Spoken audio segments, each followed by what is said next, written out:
कार्यक्रम के पुण्यायोजक हैं आरके ग्रुप, मदनगंज, किशनगढ़, राजस्थान। बोलिए आदिनाथ जी भगवान की। यदि ये चैतन्य कुरिव भावा चिदचित समं भान्ति द्रव्य व्ययजनिल संतान्तरहिताः जगत् साक्षी मार्ग प्रकटन परोवानुरिवियो महावीरः स्वामी नयन पथगामी भवतु मे महावीरः स्वामी नयन पथगामी भवतु मे। वर्तमान शासन नायक भगवान महावीर स्वामी की, गुरु नाम गुरु आचार्य ज्ञान सागर जी महाराज की, गुरुवरेश विद्यासागर जी महामुनिराज की, मुनि श्री प्रमाण सागर जी महाराज की, संगस्त मुनि श्री दुर्लभ सागर जी संधान सागर जी महाराज की।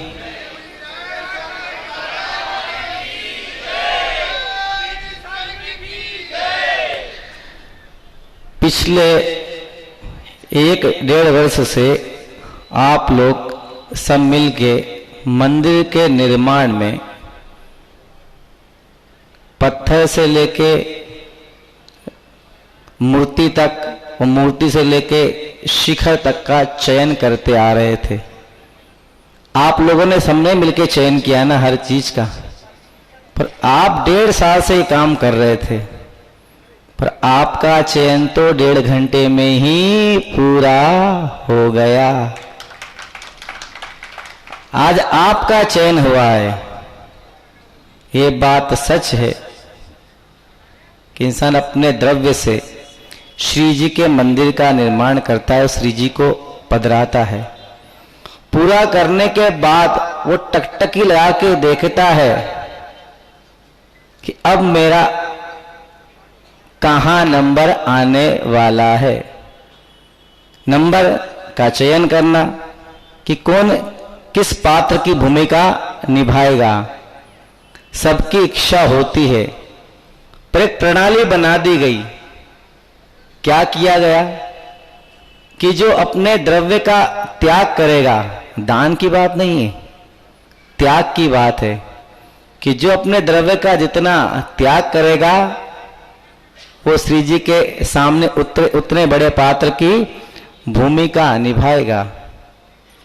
सबने, हम पिछले 1.5 घंटे लगातार देख रहे हैं, भैया जी लगातार प्रयास करते रहे, लोगों की भावनाएं बनती चली गई। गुरु जी का आशीर्वाद है। लोगों ने बढ़ चढ़कर, सच कहूं तो इतनी उम्मीद तो हमें भी नहीं थी, जितनी दक्षता से और खुले मन से लोगों ने द्रव्य के त्याग में अपना सहयोग दिया। ये सब गुरु जी के आशीर्वाद का ही फल है। एक बार गठरी खोल दी है, ये तो आज का दिन हुआ। अब लगातार 14 तारीख तक, कब तक? 14 तारीख तक गठरी का या पोटली का मुंह मत बांधना। समझ गए कि एक बार हो गया, अब हमारा काम हो चुका।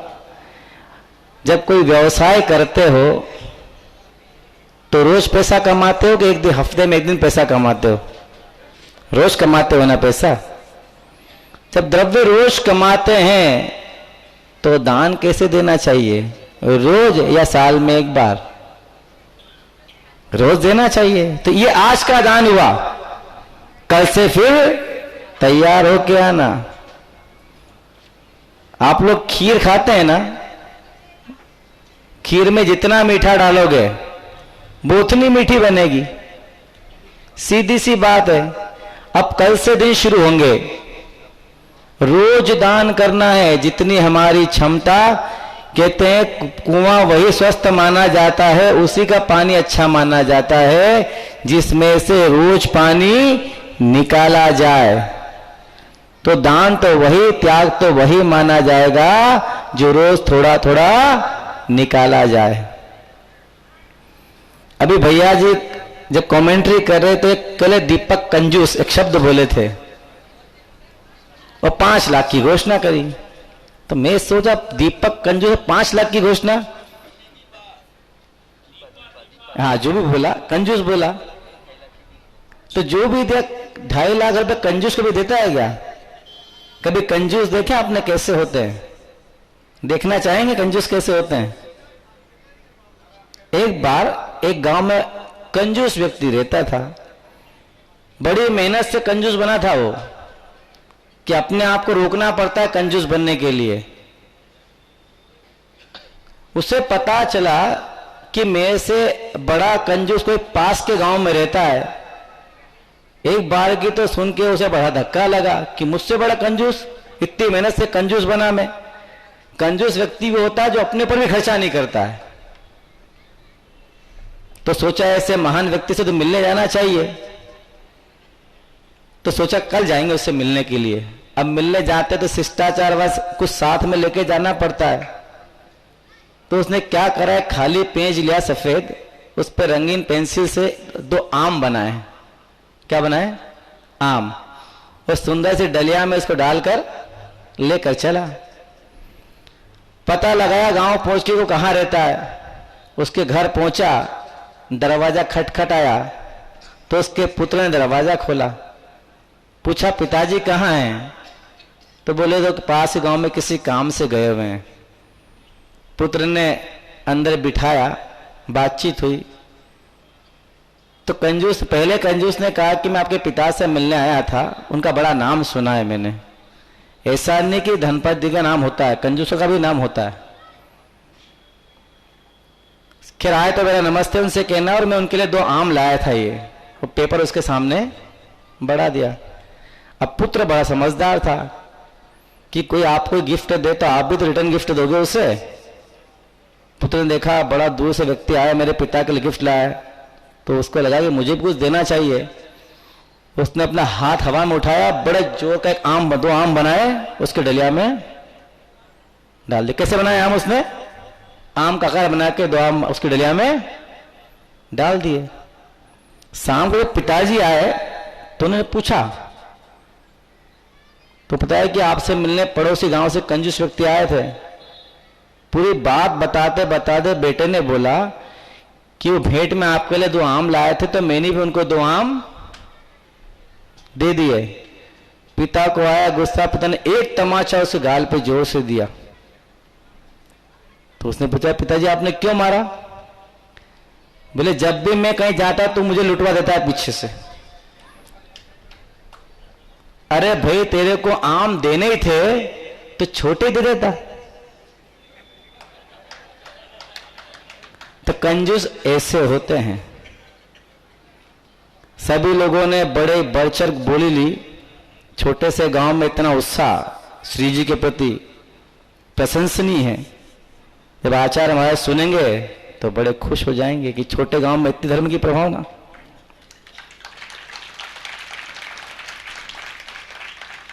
वाकई में मंदिर जो बना है बड़ा अद्भुत मंदिर है। महाराज की मेहनत है पूरी, पिछले 1.5 साल से आचार्य जी का आशीर्वाद कि मंदिर बहुत सुंदर बना। वाकई में इस यहां से जब भी कोई गुजरेगा तो उसके पैर तो थम ही जाएंगे। संस्कृत में एक सूक्त आता है, कर्तव्य एव धर्म, कि कर्तव्य ही धर्म है। हम जब धर्म की व्याख्या करते हैं तो उसमें एक शब्द आता है दान या त्याग। जिन कुल में जन्मने वाले व्यक्ति को बचपन से दान के प्रति प्रोत्साहित किया जाता है, यह हम देखते हैं। श्रावक के 6 आवश्यक में देव पूजा, गुरु उपासना, स्वाध्याय, संयम, तप और दान। सबसे अंत में किसको रखा? दान को। ये 5 आवश्यक तभी फलीभूत होंगे जब दान देने के बाद इसका फल मिलने वाला है। दान नहीं देने से लक्ष्मी रूठ जाती है। कहते हैं, मैंने एग्जाम्पल दिया था कि कुएं से अगर पानी नहीं निकाला जाए तो पानी सड़ जाएगा। दान देने से आज यश की प्राप्ति होती है और भवांतर में अच्छे कुल में जन्म मिलता है। जैन समाज का ये पुण्य है कि लोगों में दानशीलता बचपन से है। हर व्यक्ति अपनी सामर्थ्य के अनुसार दान देता है। जब लोग बोली लगते देखते हैं, वो क्षमता नहीं होती तो कुछ मन महसूस लेते हैं। मन छोटा नहीं करना चाहिए। ये भावना बनाना चाहिए कि भगवान आपके आशीर्वाद से बोली लेने वाला इतना समर्थ बना, मुझे भी आपका आशीर्वाद मिले ताकि मैं भी समर्थवान होकर एक दिन बोली ले सकूं। दान का ये महत्व है। आज यश की प्राप्ति और आने वाले भव में अच्छे कुल अच्छी जाति की प्राप्ति। कहते हैं एक राजा को सनक छूटी। उसने अपने मंत्रियों से कहा कि मंत्री मुझे यह बताओ कि मरने के बाद जब इंसान कब्र में लेटा होता है तो कब्र में क्या करता है? राजा होते हैं, कुछ सन की भी होते हैं, क्या करता है कि हुजूर बड़ी विचित्र बात है। तो कैसे बताएं? बोले जो बताएगा उसको 1 लाख स्वर्ण मुद्राएं इनाम में मिलेगी। कितनी मिलेगी? 1 लाख स्वर्ण मुद्राएं इनाम में मिलेगी उसको। ठीक, डुंडी पिटा दी गई पूरे राज्य में कि जो ये कार्य करेगा, जीते जी कब्र में लेटकर बताएगा, उसको 1 लाख मुद्राएं मिलेंगी। उसी नगर में बड़ा कंजूस व्यक्ति रहता था। वृद्धावस्था थी उसकी। सोचा मैं तो यूं बनने वाला हूं, कम से कम 1 लाख मुद्राएं मिल जाएगी, मरने वाला हूं मैं तो, देख लेते हैं क्या होता है। राजा के कर्मचारी उस सेठ के घर पहुंचे, वो कब्र में उसे लेटा दिया और बड़े बाजे गाजे से उसको लेके चले। रास्ते में एक भिखारी निकल रहा था। उसने सोचा सेठ बड़ा कंजूस है, इसने कभी दान तो किया ही नहीं अपने जीवन में और आज फिर कमाने का अवसर नहीं छोड़ा इसने, जा रहा है अब तो कुछ तो दान दे जा। वो भिखारी उसके पीछे पीछे चलने लगा। अब वो अर्थी पे लेटा हुआ था। ये कि भाई सेठ जा रहा अब तो कुछ दे जा। उसने कभी दान दिया ही नहीं। जिसने कभी दान अपने जीवन में दिया ही ना हो उससे कभी दान मांग के देख लेना। उसे ऐसा लगता मुझसे अपने प्राण मांग लिए। सेठ ने कहा भाग जा, मेरे पास कुछ नहीं है। कि सेठ जी जा रहे, कुछ तो दे जाओ, अब कहां लौट के आने वाले हो। जब सेठ जी परेशान हो गए तो वहां से निकले, वहां कुछ मूंगफली के छिलके पड़े हुए थे, उनके हाथ में आया किस्मत से। उन्हें छिलके उठाए और उसके भिखारी को कि ले ये ले जा। उनकी जिंदा लाश कब्रिस्तान तक पहुंची। उन्हें कब्र में लेटा दिया गया सेठ जी को, ऊपर से पैक कर दिया गया और एक छेद कर दिया जिसमें हवा जाती रही, सेठ जी जिंदा रहे। बात क्या थी कि कब्र में लेटने के बाद कैसा महसूस होता है। अब सेठ जी रात भर लेटे रहे। जैसे अर्धरात्रि बीती तो किसी फुफकारने की आवाज आई। अब सेठ जी कब्र के अंदर और बाहर फुफकारने की आवाज आए। अब करें क्या सेठ जी? एक छेद था उसमें। अब सेठ जी को लगा सांप है, अंदर घुस गया तो मेरा क्या होगा। सांप प्रयास तो करे पर अंदर न घुस पाए। वो फुफकार मारे तो छेद में जाए, अंदर नहीं आ पाए। वो सेठ जी देख रहे लेटे लेटे कि क्या हो रहा भाई। डरते डरते सेठ जी की रात बीती। जैसे सुबह उठे, मिट्टी हटाई गई, सेठ जी को बाहर निकाला और सेठ जी भागे अपने घर की तरफ। घर पहुंचे और पत्नी से कहा ला जितना धन पड़ा सब लिया घर से बाहर निकाल के बाहर। वो घर के आंगन में खड़े होके सबके लिए दान करने लगे। अब राजा वहां इंतजार कर रहा कि सेठ जी आए और मुझे पता है कि क्या अनुभव किया रात भर कब्र में लेटे लेटे उन्होंने। पर सेठ जी आने को तैयार नहीं। 1 बार खबर भेजी, 2 बार खबर भेजी, 3 बार खबर भेजी, पर सेठ जी तो आने को तैयार ही नहीं। अब क्या करा जाए? राजा खुद पूछा कि सेठ जी कितनी बार बुलाया कि राजा ने फुर्सत नहीं मेरे पास, अभी दान करने दो मेरे को तुम। कि हद हो गई, कभी जिंदगी में दान किया नहीं और रात को नकली मरने के बाद तुम दान करना सीख गए। ऐसी कौन सी घटना घटी रात भर में, बताओ क्या हुआ? सेठ जी बोले राजन ऐसी घटना घटी, क्या बताऊं मैं आपको, मेरा जीवन बदल गया। बोले अच्छा बता दो क्या हुआ? कि राजन क्या बताऊं? तो राजन सोचा इसको जब पैसे का लालच हो, अच्छा 1 लाख मुद्राएं ले ले फिर तो बता दे। कि राजन 1 लाख तो ये लो आपकी, वो 1 लाख मुझसे और ले लो। अब तो राजा बड़ा भौचक, ऐसा महाकंजूस मक्खी चूस वो दान दे रहा है, क्या हो भाई? तो राजा से जब रहाने का राजा ने हाथ पकड़ा, बैठ ऊपर किस्सा बता कि क्या हुआ कब्र के अंदर। कि राजन कब्र के अंदर तो कुछ भी नहीं हुआ, शर्त थी 1 लाख मिलने की, जाके उसमें लेट गया, रात भर लेटा रहा। पर आधी रात कोई घटना घटी, एक सांप आया कहीं से घूमता उस कब्र में घुसने के लिए, तो बस वहीं से मेरा किस्सा बदल गया। तो हुआ क्या? सेठ जी मैंने अपने जीवन में कभी दान पहले दिया ही था राजन, कभी दान नहीं दिया मैंने। जब मेरी अर्थी जा रही थी, भिखारी मेरे पीछे लग गया कि सेठ जी दुनिया से जा रहे हो, कुछ दे तो कुछ तो दे जाओ। तो उससे पिंड छुड़ाने के लिए मैंने रास्ते में पड़े मूंगफली के छिलके उसकी तरफ फेंक के कि ये ले। उस भिखारी ने छिलके स्वीकार कर लिए। तो राजन बड़ी घटना घटी। राजा बोले कितना सस्पेंस कर, अब तो बता दे हुआ क्या? कि 6 सांप के मुंह के बरोबर था सेठ जी। राजन जैसे सांप घुसने को उसमें हुआ, न जाने कहां से मूंगफली का छिलका आया और छेद में अटक गया, सांप अंदर नहीं घुस पाया और मैं बच गया। उससे कंजूस सेठ ने मात्र रास्ते में पड़ा छिलके का दान किया था। उस छिलके के दान ने उसका जीवन बचा लिया। सोचो, श्रावक दिन भर संसार की आपाधापी में लगा रहता है, कितने संकट उसके ऊपर आते हैं। ये तो एक सांप की बात थी, आपत्ति विपत्ति स्वास्थ्य और कानून के इतने झगड़े, दिन भर कुछ न कुछ होता रहता है। अब बताओ, सेठ जी की रक्षा तो उस मूंगफली के छिलके ने कर ली जो उन्होंने दान दिया था, आपकी रक्षा कौन करेगा? बताओ, आपकी रक्षा करेगा आपके द्वारा दिया गया दान।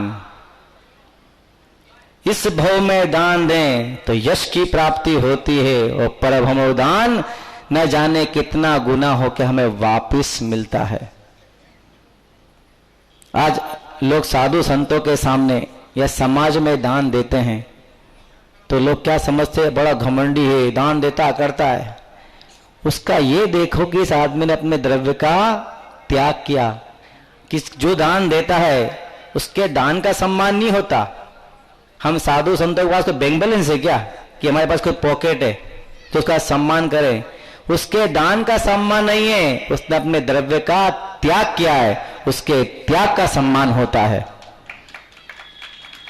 जब भी ऐसा जीवन में अवसर कोई दान दे या त्याग करे तो उसकी अनुमोदना अवश्य करना चाहिए। ये महान कार्य है, कर्तव्य एव धर्म। दान देना श्रावक का धर्म है, और धर्म से विमुख व्यक्ति कहीं भी स्थान नहीं पाता।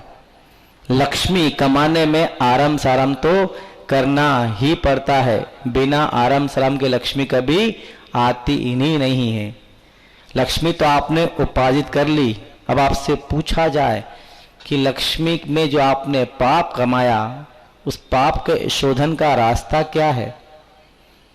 कोई रास्ता आपके पास है? हम पूजा कर लेंगे, हम आरती कर लेंगे, हम उपवास कर लेंगे, ये तो शरीर का तप हो गया। धन के उपार्जन में आपके द्वारा जो पाप का अर्जन हुआ, उसके शोधन का माध्यम क्या है?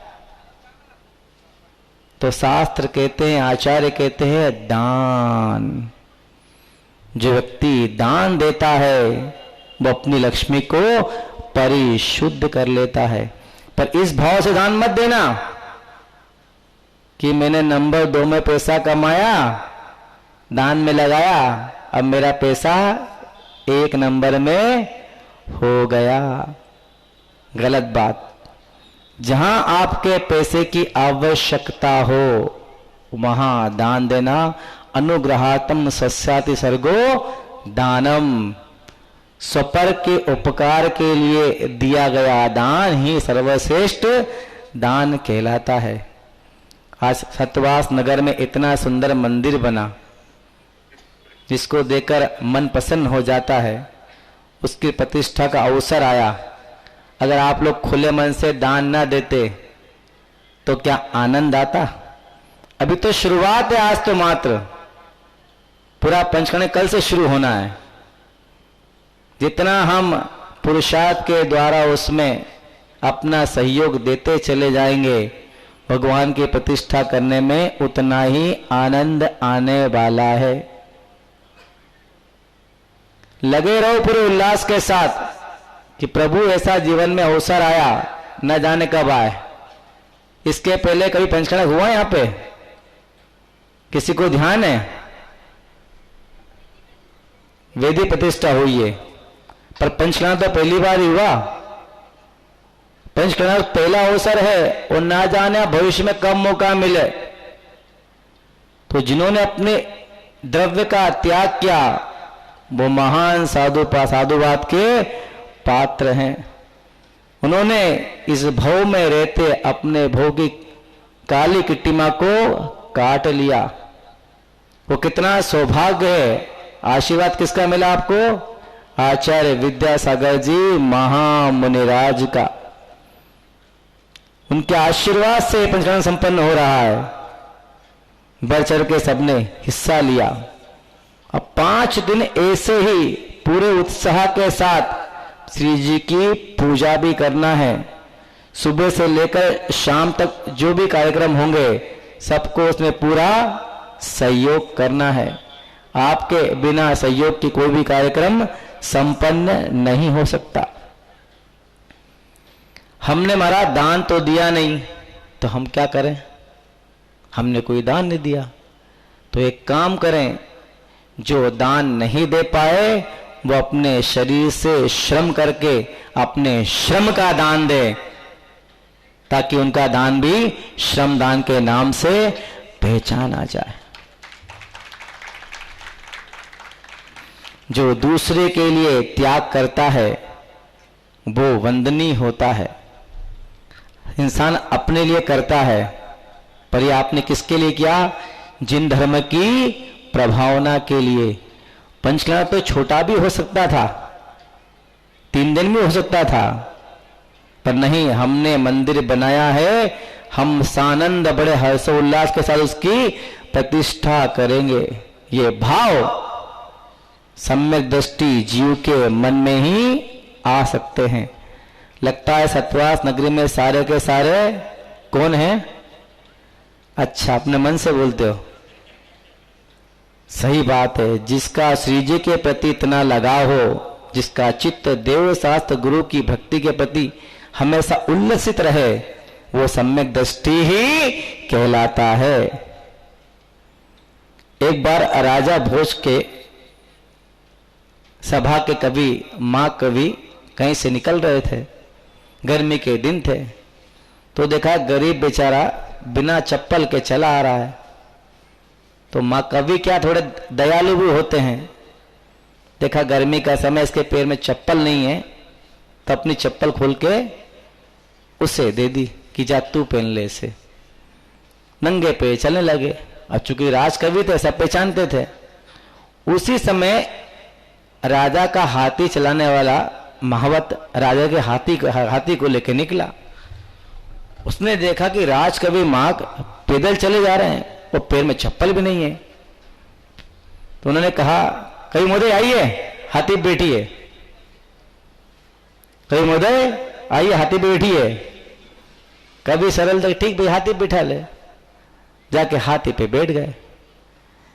जैसे ही बैठे तो महावत बोला, देखा मैं दया नहीं करता आपके ऊपर तो आप गर्मी में पैदल चलते रहते। तो कवि होते हैं, बात की पूर्ति करने में बड़ी कला होती कवियों में, कि छोड़ बकवास करता है कि बताओ फिर क्या हुआ। बोले मैंने त्याग किया। किस चीज का? मैंने त्याग किया कि वो पीड़ा में था गरीब व्यक्ति, मैंने चप्पल अपने से खोल के उसे दे दी। ये त्याग का फल था कि मुझे पैदल चलते हुए त्याग करके, मुझे चप्पल का त्याग करने से हाथी की सवारी मिली। यह है त्याग की महिमा। त्याग करके तो देखो, लोग कहां बिठाएंगे? सर पे। त्याग की बड़ी महत्ता है। आप घर परिवार में रहते हैं, घर के बड़े, जब कोई बच्चा कोई डिमांड करता है तो माता पिता क्या करते हैं? अच्छा ठीक है तू ले ले, हम बाद में कर लेंगे। कोई पिता सामान्य से समृद्धि वाला हो और पुत्र डिमांड करे पिताजी मुझे ब्रांडेड जूते चाहिए, तो पिता का हाथ तंग हो, तो बच्चे तो माता पिता की मजबूरी समझते नहीं है। पिता क्या करते उस समय? चूंकि बच्चे की बात तो मानना पड़ेगी, मन महसूस के कि ठीक चू ले ले, कि त्याग कहलाया कि नहीं कहलाया। उनके पैर का जूता जिसका सोल निकल चुका, कील भी चुभती है, पर मेरे पुत्र ने मुझसे कहा है कि मुझे जूता चाहिए। पिता ने अपनी पॉकेट का पैसा कम किया और पुत्र को जूता दिला दिया। त्याग हुआ कि नहीं हुआ? तो हम रोज त्याग करते हैं, हर त्याग का महत्व है, पर जो त्याग श्री जी के चरणों में किया जाता है, धर्म की प्रभावना के लिए किया जाता है, अहिंसा धर्म की स्थापना के लिए किया जाता है, वो त्याग सर्वश्रेष्ठ कहलाता है। त्याग की भावना हमेशा मन में होना चाहिए। द्रव्य त्याग से ही आता है। मन में भाव रहे कि मैं पैसा कमाऊंगा तो धर्म की रक्षा और प्राणी मात्र के उत्थान के लिए द्रव्य का दान अवश्य दूंगा। हमारे मन में अगर ये भाव रहे तो लक्ष्मी भी दौड़ी दौड़ी चली आती है। लक्ष्मी को रोके रखने का मात्र एक ही उपक्रम है, उसका नाम है दान। कहते हैं राजस्थान के बाड़मेर जिले में एक राजस्थानी सेठ रहता था। पुराने समय की बात है। अकाल पड़ा, अकाल भी ऐसा पड़ा कि जनमानस त्राही माम हो गया, खेती बाड़ी व्यापार सब चौपट हो गए। अब सेठ ने अपनी दयालुता दिखाई, सारे भंडार खोल दिए। इतना पैसा था कि पूरे इलाके को उसने 4 वर्ष तक भोजनशाला चला के भोजन कराया। एक दिन शाम का समय था और सेठ बड़े उदास मन से अपने घर लौटा। तो सेठानी ने देखा कि सेठ जी बड़े उदास हैं और पूछा क्या हुआ? बोले 4 साल तक तो मैंने जितना मुझसे बन सका पूरे इलाके में लोगों को भोजन कराया, पर अकाल तो अभी तक खत्म हुआ नहीं है। अब मेरी हिम्मत टूट चुकी है, मेरे पे पैसा है नहीं। सेठानी ने जैसे बात सुनी तो बोले सेठ जी उदास क्यों होते हो? सेठ जी उदास क्यों होते हो? ऐसा नहीं कि दान सिर्फ पुरुष ही देते हैं। इतिहास गवाह है कि राजाओं के द्वारा जितने मंदिर बनवाए गए, जितने भी सामाजिक कार्यक्रम कराए गए सेवा के क्षेत्र में, उन सब के पीछे उनकी रानियों का हाथ था। महिलाओं को अपने संपत्ति आभूषण से बड़ा प्रेम होता है, पर जब जब समाज पे परिवार पे संकट आता है, महिलाएं अपने मोह का त्याग कर देती हैं। सेठानी ने कहा सेठ जी उदास क्यों होते हो? मेरे पास मेरा हीरो से जड़ा मंगलसूत्र है, वो ले जाओ, वो लाखों का है, उसे बेच दो और लोगों की भूख को शांत करो। सेठ ने कहा वो तेरा सुहाग का चिन्ह है, मैं कैसे ले लूं? तो सेठानी ने कहा सेठ जी सुहाग का चिन्ह तो मेरा आप खुद है, वो तो निर्जीव वस्तु है, मेरे त्याग करने से अगर लाखों व्यक्ति का जान बच सकती है तो इससे बड़ा धर्म और क्या हो सकता है। ज्योति त्याग के प्रति बहुमान है। ऐसे भाव कि अपना आभूषण तक दे दिया कि ले जाओ। जब जब धर्म पे या मानव समाज पे संकट आए तो अपने दरवाजे खोल देना कि तुम्हारे पास तुम्हारी आवश्यकता से अगर अधिक धन है तो वो तुम्हारा नहीं, तुम्हारे पुण्य का है। तुम्हारा तो कितना हिस्सा है जो तुम्हें भोगना है, तुम्हारा पुण्य ज्यादा है पर तुम्हारी आवश्यकता उससे कम है। अपनी आवश्यकता का और पुण्य का दोनों का बैलेंस शीट बना के देखना। तुम्हारे पुण्य ज्यादा हो और आवश्यकता कम हो तो समय समय पर दान देते रहना। ये दान ही है जिससे धर्म की प्रभावना होती है और दान ही है जिससे मानव धर्म की सेवा होती है। हम दर्शन करने जाते हैं क्षेत्रों पर, वो देखते वाह क्या व्यवस्था है, कितना सुंदर मंदिर बना है, कितनी अच्छी व्यवस्था है। इस व्यवस्था के पीछे क्या है? क्या इस व्यवस्था के पीछे? कि हमारे समाज के श्रावकों ने अपने द्रव्य का त्याग किया है, तब जाके हमें सेवाएं मिल रही हैं। तो ये सबका कर्तव्य है कि जिन धर्म की रक्षा करने के लिए हम लोग हमेशा दान करने के लिए तत्पर रहें। यही तत्परता जिन धर्म को आगे बढ़ाने वाली है। अपने लिए तो तिरंश भी करता है। तिरंश दान देता है क्या? कभी देखा है? वो समझता ही नहीं है। पर आप तो इंसान हैं, मानव हैं, दान का अर्थ समझते हैं। तो हमेशा प्रयत्न करें कि जब जब मुझे अवसर मिलेगा वो मेरी क्षमता होगी तो मैं अपनी क्षमता के अनुसार अवश्य त्याग करूंगा। वो सामर्थ्य नहीं हो तो भगवान से प्रार्थना करना, प्रभु इतना शक्तिवान बना, इतना समर्थवान बना कि मैं अपने हाथ से दान दे सकूं। अकबर ने बीरबल से पूछा, बीरबल ये बता हथेली में बाल क्यों नहीं होते? हथेली में बाल क्यों नहीं होते और मेरी हथेली में बाल क्यों नहीं है? तो बीरबल बोला, हुजूर आप दान देते हैं इसलिए आपके हाथ में हथेली में बाल नहीं है। तो अकबर ने कहा, बीरबल तुम तो दान देते नहीं हो पर तुम्हारी हथेली में कहां बाल है? कि हुजूर आप दान देते हो और मैं दान लेता हूं तो मेरी हथेली में बाल नहीं है। कि चलो ठीक है, मैं दान देता हूं, मेरी हथेली में बाल नहीं है, तू दान लेता है, तेरी हथेली में बाल नहीं है। अब ये बात बता कि जो दान नहीं लेते और नहीं देते उनके हाथ में बाल क्यों नहीं होते हैं? कि हुजूर उनकी बड़ी कथा है। क्या कथा है? कि उनको नहीं मिलता तो हाथ मलते रहते हैं, इसलिए उनके भी दाल नहीं होते। तो आप क्या चाहते हो कि भविष्य में आप हाथ मलते रहें? चाहते हैं क्या? बस हाथ मलते नहीं रहना चाहते तो ऐसा पुरुषार्थ जगाओ कि प्रभु इतना सामर्थ्यवान बनाओ कि हम भी दान दे सकें। दान देने वाले का हाथ ऊंचा होता है, वो लेने वाले का नीचा। दान की तो ऐसी महिमा है कि 6 खंड का अधिपति चक्रवर्ती भी जब मुनिराज बनते हैं तो आहार दान के लिए कहां जाते हैं?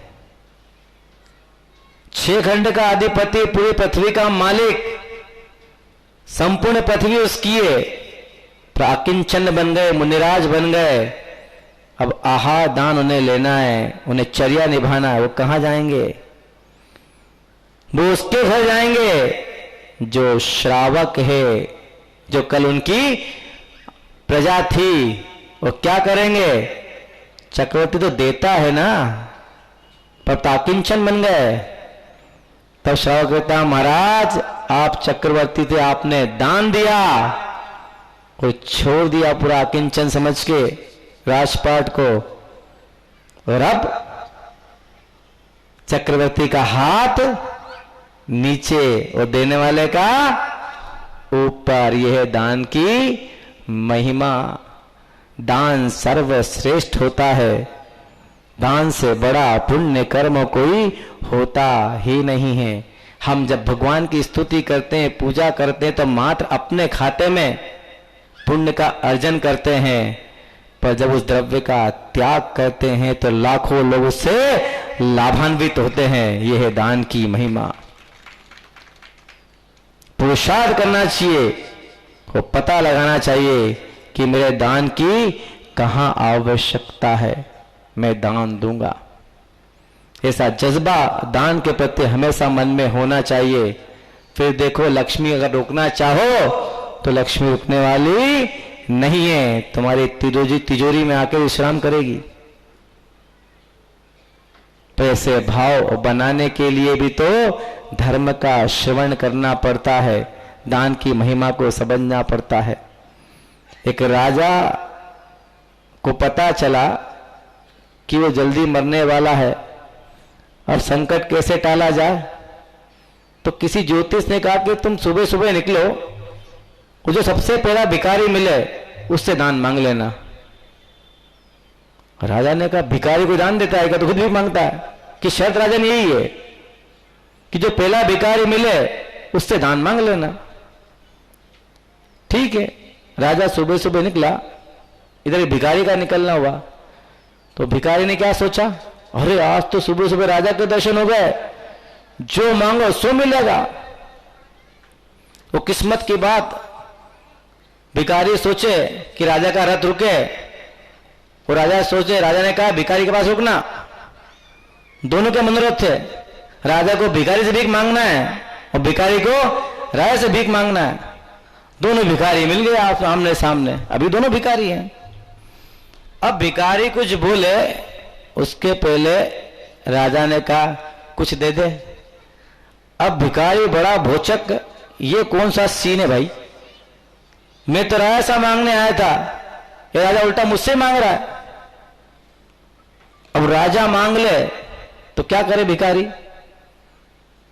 बड़े मन में बड़ा सा पत्थर, कहे मन पे पत्थर रखा तब काम कर पाते हैं, बड़ा सा पत्थर अपने मन पे रखा और बड़ा मन महसूस के एक चावल निकाला अपने झोले में से और राजा को दे दिया। राजा ने एक चावल का दाना लिया, वो चलता बना। जैसे ही दिन भर की भीख मांग के भिखारी घर पहुंचा, वो चावल का बोरा जो भीख मांग के लाया था उसको घर में पलटा, एक दाना उसको सोने का दिखा, एक दाना उसमें सोने का था। तो उसकी पत्नी ने पूछा कि कहां गए थे आज भीख मांगने के लिए, एक दाना सोने का निकला इसमें। तो उस भिखारी ने अपना कर्म ठोक लिया, हे भगवान ये क्या हो गया, बताओ कितनी बड़ी चूक हो गई मुझसे कि राजा ने मुझसे एक दाना चावल का चावल मांगा था और मैंने राजा को मात्र एक दाना चावल का दिया था।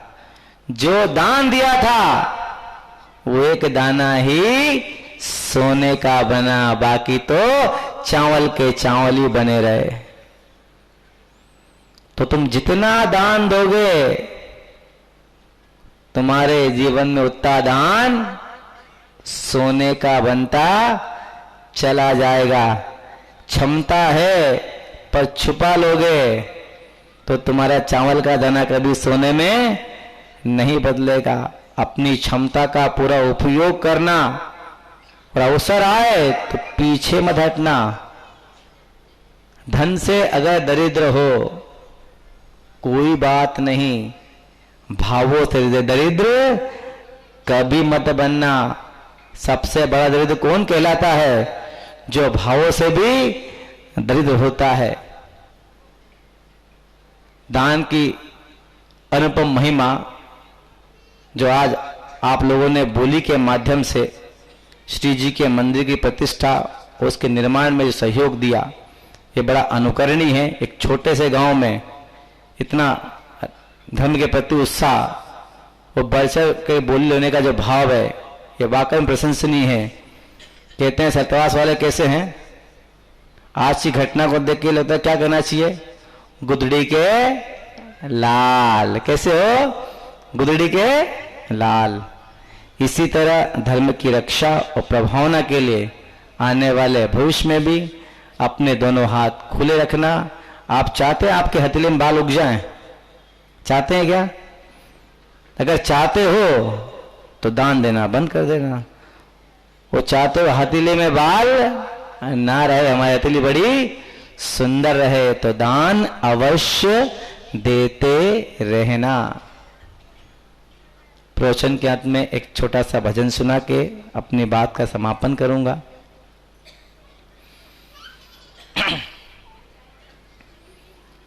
जाएगा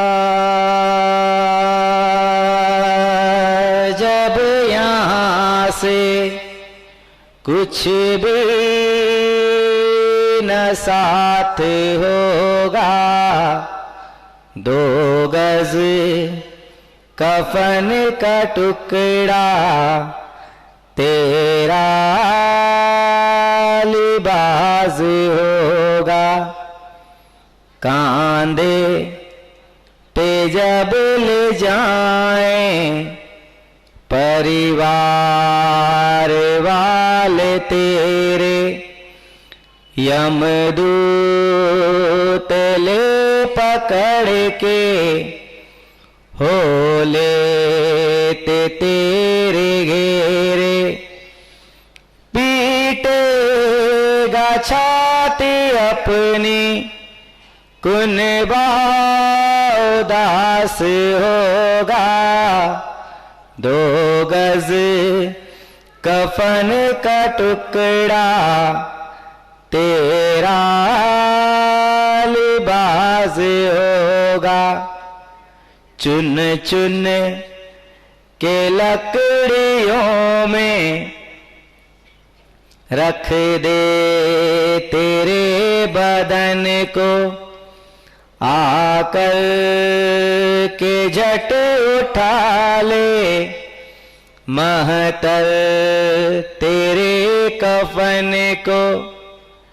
देवेगा